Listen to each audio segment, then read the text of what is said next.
మనందరాన్ని పునర్నిర్మాణం చేసుకుంటాం జరిగింది. నేను ఎన్నోసార్లు మన గ్రామానికి వచ్చినా, చర్చికి వచ్చినా, గుడికి వెళ్ళినా ఒకటే చెప్తా, దేవుడు మనకి పరీక్షలు పెడతాడు.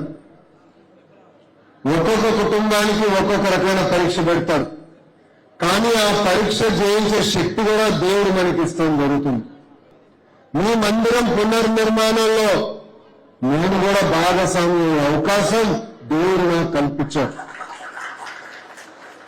శంకుస్థాపనకి నన్ను రమ్మంటే నేను రావడం చెప్పిన, ఆనాడు కండిషన్ పెట్టిన, సంవత్సరం లోపల పూర్తి చేస్తేనే రిబ్బన్ కట్టించి నేను వస్తాను.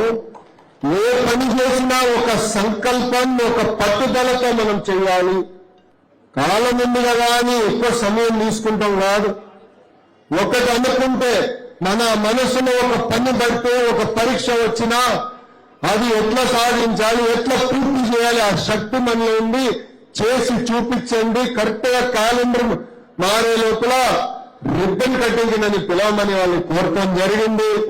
నా కోరిక మేరకు ఈ పునర్నిర్మాణం కమిటీ ఏదైతే అద్భుతంగా ఈ రోజు మనం మందిరం కట్టారో వాళ్ళకి సభా తరపున నా హృదయపూర్వక ధన్యవాదాలు నేను తెలియజేసుకుంటున్నాను.